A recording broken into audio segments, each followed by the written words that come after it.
Hello and welcome to From the Heart. I'm a heart parent and your host, Sami Glastonbury. Today I'm chatting to Chloe Peck. Chloe is an adult sibling to a heart team, Emma. Chloe has volunteered on some HeartKids camps and has a wealth of experience to share about the importance of supporting a sibling, supporting the whole family, and also to herself through the COHD journey. She was not only away from her husband, she was away from 3 of her children. She was then having to be there with her sick child. She then took on a lot of the stuff that the other parents were going through as well. Yeah. She's become really good friends with a lot of the other heart mums and dads in the hospital, and she was going through their journeys with them and taking on that as well. So she's not only got her own stuff going on, but she's taking on other people's, which is just crazy. And I'm amazed at how anyone even gets through that. Before we begin, we would like to acknowledge the traditional owners of the lands on which we record. Today we are recording on country of the Kaurna people of the Adelaide Plains. We pay our respects to elders past and present who are a part of the world's oldest continuing culture and our first storytellers. We acknowledge the importance of supporting health for all peoples now and in the future. Aboriginal and Torres Strait Islander listeners should be aware that this podcast may contain images, voices, and names of deceased persons. So, a very warm welcome to you, Chloe. Where are you joining us from? Hi, thank you. I am joining from Merimbula on the far south coast of New South Wales. Oh, beautiful part of the world. Absolutely divine. Yes, it absolutely is. We're very lucky here to be surrounded by beaches and honestly, perfect location. Definitely. Chloe, thanks so much for joining us. And I'm really looking forward to this conversation, as I sort of touched on in our conversation, just around the fact that we talk to a lot of heart kids and heart kids adults and parents. And it'll just be really nice to hear it from your perspective tonight, because I think it's probably a perspective we don't always get to hear about, and that is the sibling's perspective, because you're very much on that journey, but also too, you're a kid as well as you're going through the journey. So first things first, I know that you've done a lot of volunteering for HeartKids with Teen Camp. So tell me, how did this come about for you, and what was the specific thing that actually motivated you to volunteer for HeartKids? I started my volunteer journey, in a general sense, when I was in high school. A lot of organisations, HeartKids being a big one, but also our local Lions Club and Rotary Club helped our family immensely through Emma's journey and growing up. So when I got to an age where I started to become more aware of what all these organisations did for us, I felt really compelled to try and give back. And the best I could do that was through volunteering. So I started off my very first volunteer experience for HeartKids with a fundraiser at my high school on Sweethearts Day. It was a barbecue. I think I raised something like $250 selling sausages, where my grandpa came and helped at the barbecue. Well done. And since then, I've volunteered with numerous other organisations, but when the opportunity came about to help and go to a HeartKids camp, I had to jump at it, because I've done lots of camps in the past through PCYC, Lions Club, Rotary, and when I heard about HeartKids, I was like, oh, I'm so going to do this. I've got to. That's fantastic. That's so lovely to hear, Chloe, because I think also too, there's sometimes you don't know how you can help. So it's lovely that you'd already seen and been affected by volunteers and how the impact actually has on you. It's different when we engage in someone with a fee service, but when someone actually, when you know that they're doing it just from the goodness of their heart and the generosity of donating their time to give back, it really moves you, doesn't it? And I love the fact that you've been bitten by that. You've been bitten by that volunteer bug. So the camp itself, like you said, you'd volunteered in other ways. What was different about the HeartKids camp? Or is there something you can share with me around, you said you've done other camps, but was there something in particular that was unique about the HeartKids camp? I think the really special thing about HeartKids camp is seeing the kids bond over either the really similar journeys that they've all had or the really different journeys that they've all had. At one of the camps specifically, there was a lot of diversity you could see throughout the kids, and it all got put aside when we were at camp. There was one experience that I remember, and I'm still talking about it now when I talk about camp, and that was that we had a child that was a bit neurodiverse, and there was another group that knew each other from a previous camp, so they were kind of sticking together. But when they saw that this neurodiverse child was kind of struggling with the challenge that we were doing, they immediately wanted to help and be there for that other child. And as volunteers, we didn't even have to encourage this or say anything or do anything to get these kids to put themselves out there like that. They just wanted to. I think that's something really special about the HeartKids camps, is that because of the journeys they've all been through, they've learnt to be really compassionate and empathetic towards each other from a really early age. For me, it's experiences like that happened at HeartKids camp that I'd never seen at other camps before. Yeah, that's so lovely of you to share too, because it is when you get to actually witness true compassion and empathy right in front of you, it's so powerful, isn't it? To think that, like you said, here you're there as a volunteer to almost help and scaffold the interactions to happen, and here it is just organically happening in front of you. That's so nice. Do you think, Chloe, then too, because you were a sibling, so with the HeartKids camp, you're actually a sibling, so you're seeing it through a different lens now. You're not just volunteering at a local school or an OSH or a vacation care. You're volunteering. How is that for you? How do you think that changed your perspective, being a sibling? I think it helped me massively being able to understand the challenges that the kids were going through, because I'm not only understanding what they're going through because I'm a similar age to them, but also because I've been in the hospital for hours on end. I've seen Emma go through multiple procedures and the effects that it has on them. And I'm also seeing Emma as a heart teen now going through a lot of these challenges that the other kids are as well. So it's really nice that I can relate to them because I'm also going through that with Emma and myself as well. So, yeah, it's kind of nice to have an extra special thing to be able to relate to with them. Yeah, that's fantastic. With all of that, would you encourage other people or other siblings? Did you find that it was just, like you're saying, just that little bit extra special because you're a sibling? Like if there were siblings listening tonight or parents, would you recommend siblings to volunteer at Teen Camp? I absolutely would. I know that you're not supposed to go to camp with your sibling. Okay, we won't tell anyone. Yeah, so that one under wraps. But I'm so grateful that they did make an exception for me to go, because I think they were a little bit worried that I would be sticking sort of close to Emma and not paying as much attention to the other kids. But honestly, Emma and I, we stayed quite far away from each other in actual fact. And even if I did go to check on her, because I know leading up to camp, she was really nervous about going to camp. So while we were there, I'd go and check up on her, but she just did not give a care in the world about me being there. She had made some beautiful new friends at camp who she still keeps in contact with now. She didn't care that I was there, which was great. I can imagine. I'm sure there's many parents and grandparents and caregivers listening tonight saying, yeah, no, that sounds about right. I'm thinking, I put myself in the perspective and going, if my eldest daughter was on camp, my younger sibling, the kids would just be like, yeah, go away. I've got this. I'm making friends. I don't need you. Any kid that is not overly keen on going to camp, just do it. You'll have so much fun. I love it. Take things a little bit more serious, Chloe. You just touched on before that you're sitting there in camp, you're volunteering, but you're a sibling. So like you said, you've been in those hospital corridors, you've been to those appointments, you've probably seen the turbulence it caused within your family unit. What was it like for you? What was it like for you being the sibling?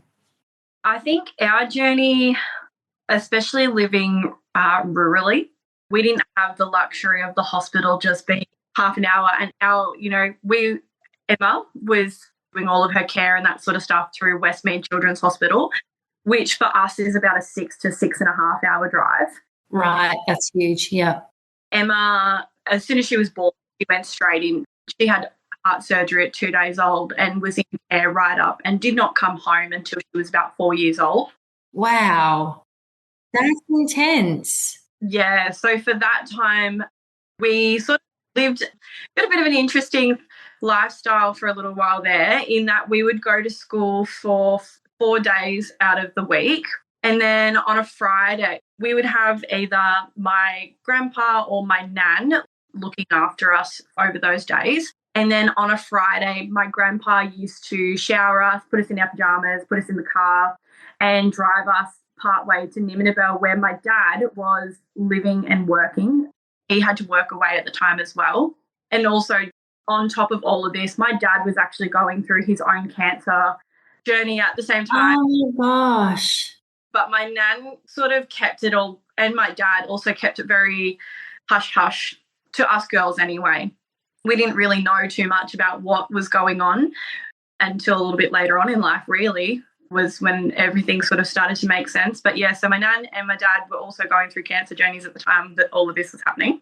So yeah, we'd get driven to Niminavale, Dad would pick us up, and then Dad would drive us the rest of the way to Sydney, where we'd spend the night with Mum. We'd get to see Emma.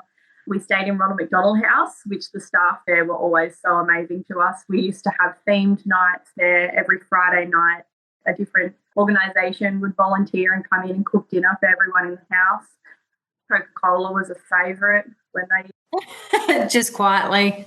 So was Macca's. Macca's night was awesome. Just so you know, we don't endorse or sponsor, but we happily take donations. It was a pretty good night when they would come into the house and feed us. And then on Saturday, we would spend a lot of time in the volunteer-run childminding in the hospital, or we'd go to Starlight Room once we got old enough, which I was so glad when I got to start going to Starlight Room. I had the best experiences when I was in Starlight. You could forget that everything else was going on in life when you were in there. And I was actually saying on the sort of the pre-recording phone call that I had that I actually went back to Starlight 9 years later, and Captain Starlight still remembered who I was as soon as I walked through. Wow. 9 years later, I walked through the doors and he came straight up to me and he goes, "Oh my God, Chloe, I haven't seen you in so long." He gave me this big hug and it made me so emotional. Emotional, I bet. That's huge. Yeah, that was a really special moment for me. The fact that Starlight Room was such a big part of that time for me, and then the fact that he remembered me all these years later, just, yeah, it was very special. So we'd see Mum on the weekend, we'd see Emma, and then Dad would drive us back home on a Sunday, and then we'd start the routine all over again. That's just phenomenal. I'm sitting here, and again, so many people will be listening to that. Like, that is huge, going through their own health journey themselves, working. But obviously it just shows, that I suppose that the human sort of the strength and the fortitude that we have when we love someone and family, will just do anything, won't we, to make sure that we stay connected, and that is huge, and it's clearly had a massive impact on you, Chloe. Do you know what I mean? Like, the fact that you're talking and you're sharing and all these stories and moments later, that it's obviously shaped a big part of who you are. Absolutely, it has. Yeah, I definitely feel like I would be such a different person today if it wasn't for the experiences that I went through. Like, I don't think I would be as compassionate as I am. I would be as interested in volunteering and community work. Yeah, definitely. Yeah, and I think the passion and the drive that I have for volunteering and just community-based work in general, I definitely have it if I didn't go through these experiences. So, a lot of the time growing up, I sort of used to curse it, but now I'm just like, well, I'm blessed to be in this position that I am now, I guess. Yeah. And it is, at the time, it is very much when you're in it, or you're in the whirlpool, all you're thinking about is getting out. But you realise, like you said, upon reflection, that it shapes you. It changes your lens on life and people, and the human spirit, and all those things. So, Chloe, can you talk us through what actual condition Emma actually has? So Emma's condition is hypoplastic left heart syndrome. She was born with 2 holes in her heart, leaky valve. They fixed up one when she was younger. The other one, she's still got the leak there, but they've done as much as they sort of can do at the moment. But Emma's journey is a little bit different to others in that she had a complication when she was little, in that period that she was in hospital for. She went into heart failure, So she's also now got hypoxic brain damage. And she also had an incident there where the bringing her back kind of went wrong. It ended up with chemical burns to her leg. Wow. It completely destroyed the growth plate in the bottom of her right leg. So from just below the knee all the way down, absolutely burnt, and her foot's now seized up. Okay. She stopped being able to walk on it at about the age of 6 or 7, and she now wears prosthetic legs. So she's got the plastic foot on the bottom, and then she's got a bubble on the top that her foot goes into. But we're looking at amputation in the next few years. Wow. Thank you for sharing. That's really huge. That's really huge, isn't it? And not uncommon either, hearing that there's more complexities. And to your point earlier, talking about when you're on camp and you're seeing two people that had a connection and then someone who was neurodivergent and didn't. And I suppose in that moment, we just see that everyone's journey is just so unique. It's so unique. It's seldom that we actually find two that are the same. So thank you for sharing that. Again, how was then the effect then on the rest of the family? You've shared with us about the health journey of what your grandmother and your father were going through all this time. And obviously, how was that for you being away from your mum as much as you were? My other two sisters and I actually, as we've gotten older, we do talk about this a lot. And we do feel the effects, especially a lot later, of being away from mum. We spent a lot of birthdays without mum. She always did her absolute best and was pretty well there for Christmas most of the time. But a lot of birthdays without mum, a lot of crucial moments in time. Like I danced growing up, not having mum at dance concerts, not having mum at school assemblies. Just the little things like that, I think that, yeah, they add up in the end, I guess. And, yeah, I know when I was at school, I was bullied a lot in primary school, and not having mum there was huge for me. Thank you so much for sharing. Really appreciate when people are willing to be so vulnerable on this podcast, because it's amazing there'll be people listening that will really resonate, and they'll just be hearing you talk, and it will just bring just a bit of peace and comfort that they're not the only one. And I think it's really powerful to share these stories, because I think so many people, I recently did some work with the hospital and I was talking to some nurses, and I said, there's this thinking amongst the clinical community. And I said, I'm not saying anything against different clinicians. I said, but sometimes there's this thinking that they've had surgery, they're fixed. And it's like then everything goes back to normal and all the family are fine, and that's that. But you know firsthand that it's not like that. It's a ripple effect.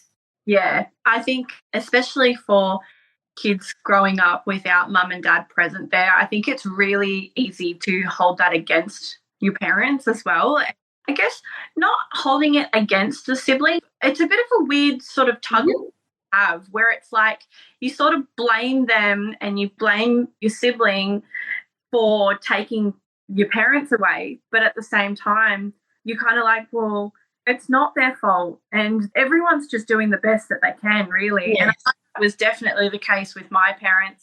Even as young adults ourselves, we're still like, oh, but it would have been easier if you were there, mum. It would have been nice if you were there for me at that age, mum. But at the same time, mum was going through so much.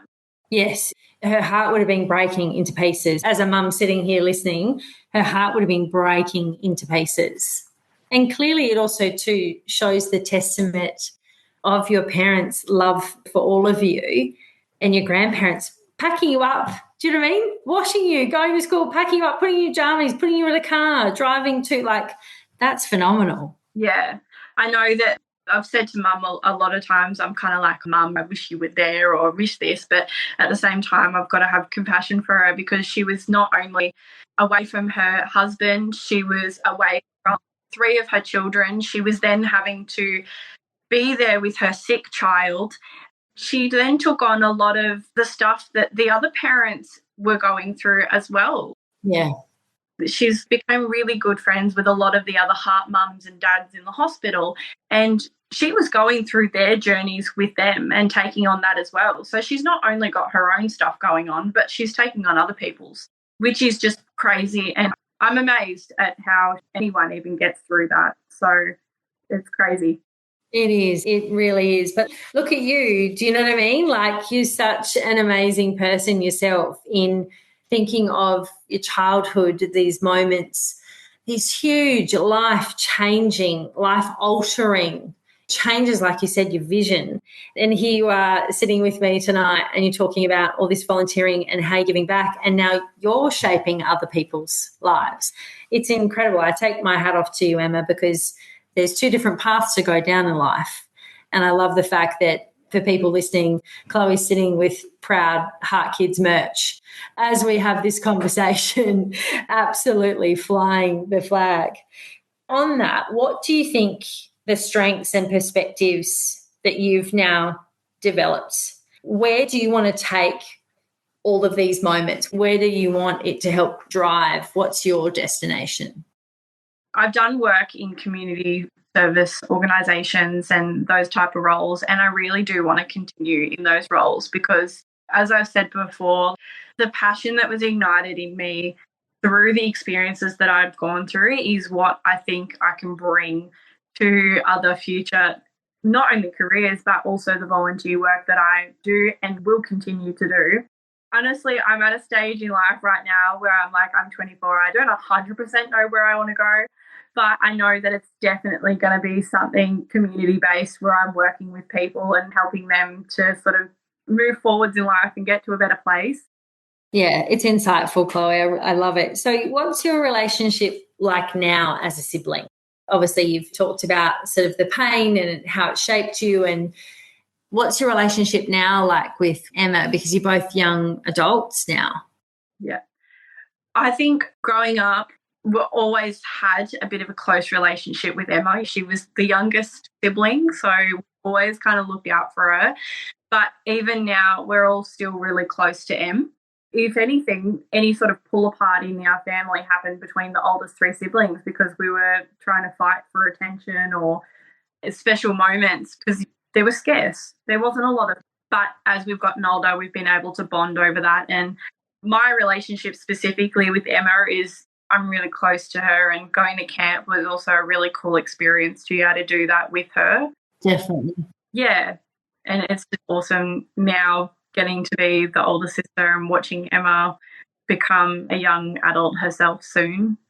Yeah, for sure. So is she transitioning from pediatric to adult? Has that happened yet, or starting to? Or she has already started her transition.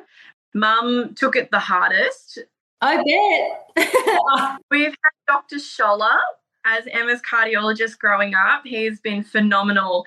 And when Mum was told that we were moving on to see Dr. Cordina, who has been absolutely fantastic as well, Mum was like, I don't want to go. She even refused to book appointments with Dr. Cordina and and she got to the appointment and he was like, no, you actually have to go.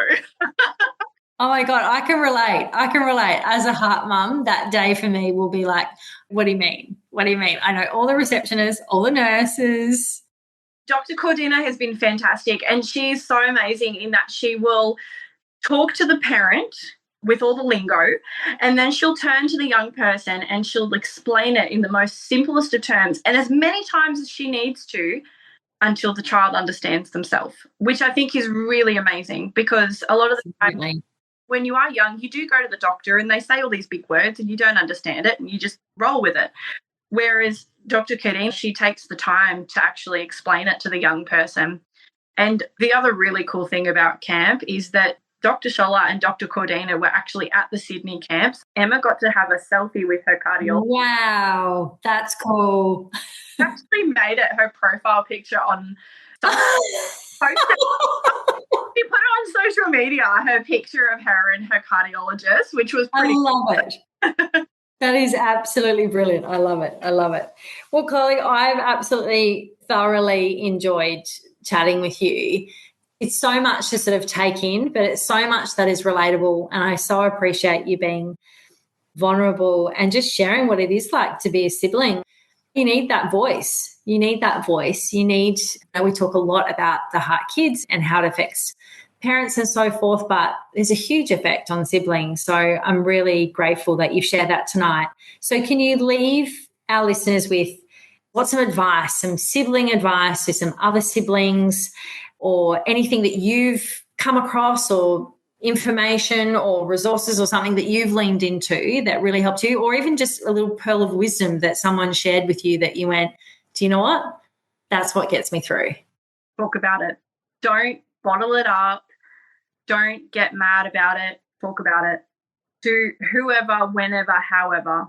I think the worst thing, especially for my siblings, is the fact that we didn't talk about it, got mad at each other, instead of actually just talking about what we were going through. And same with our parents, like we just got mad about it and never actually turned to them and just said, look, Mum, I actually just miss you. And yeah, I think that's really important, is to just actually communicate with your parents, with your siblings, if you've got siblings. Or if you don't feel comfortable with that, reach out to someone else. There's so many organisations, HeartKids, I know, have a line that you can call and speak to them. And I know the volunteers there are great. I remember lots of times in the hospital speaking to some of the volunteers there, and at Ronald McDonald House as well. Or nowadays, Headspace is a really great tool for children and young people to reach out to. So yeah, just talk about it. Don't bottle it up. No one's going to judge you for what you say. And if anything, your parents and your siblings are going to be more grateful that you said something, because often they're feeling it too. So powerful. And we'll leave it there, Chloe. So powerful. You've left it with just talk about it. I love it. Thank you so much for your time. Thank you so much for having me. Sometimes this podcast talks about some heavy things. If this brings up anything for you or someone you love, it is important to reach out for support. The HeartKids helpline provides support and guidance for anyone impacted by CHD. You can call the helpline on 1800 432 785. To access more information about CHD, as well as support from HeartKids, visit the website at heartkids.org.au. The information on this podcast is not a substitute for medical advice from your doctor or healthcare team. Always talk to your doctor about matters that affect you or your family's health.